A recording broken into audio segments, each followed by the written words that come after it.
The question of class is captured, I would say, most clearly and almost contradictorily, intentionally contradictory, in the discussion or the portrayal of the character named Karna.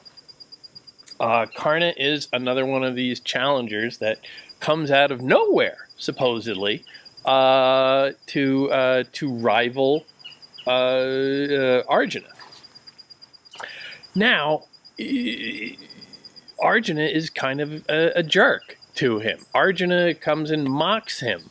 Let me think. Where did that line go? Oh my God, that's a great line. Karna is significantly the kind of an orphan.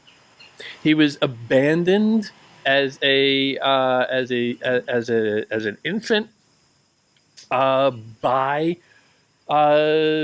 the mother of the Pandavas. He is their brother, but he was set adrift. He is the firstborn brother. He should be the king, but he was set adrift in a raft, not unlike Moses ultimately, and raised by essentially a commoner. So he was raised as a commoner, but he is royal bloodline, and you get this situation where he has developed brilliantly as a warrior himself, and is now challenging the great hero Arjuna, who is Karna's younger brother, technically. The Pandavas laughed. "This man's a wagoner," jeered Bhima, "and you're his son. Off with you, off to the stables. Go on and muck out horses. That's where you belong." Karna breathed hard and fixed his gaze on the sun low in the sky. That sense of their, outrage that this nobody could come and challenge them. They look bad doing that. And we're made to sympathize more with Karna. But the irony, of course, is that Karna is royal. Karna's natural place is at the top. And it's only because of some perversion of human action where he was abandoned that he is in this lower strata. But he accepts that, and we see throughout the story that again and again he's given these opportunities to kind of rise above that. And even when he knows the truth about who he is, he doesn't necessarily act on it. It's not like, and he was a prince all along, which again is a very Hollywood thing, and in here it's not that simple.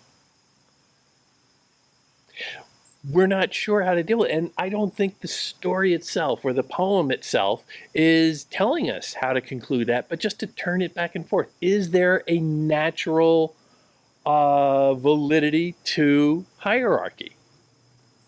Are the people on the top naturally better than those beneath them? Ultimately here, I would say it's kind of a jump ball.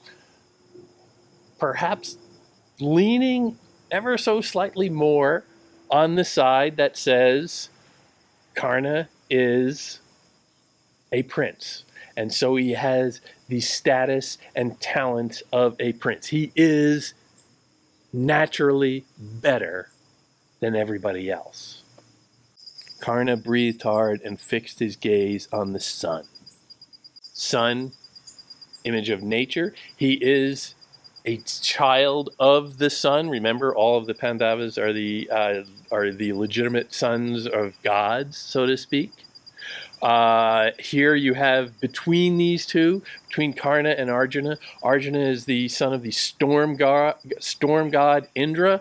Karna is the son of the sun god. So you get the storm and the sun, the clouds and the sunlight, the kind of darkness and light. all of these dynamics, but they are all dynamics of nature.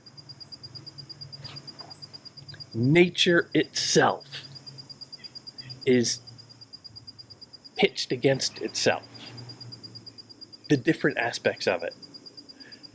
And we have to understand that this is the poem working all this out.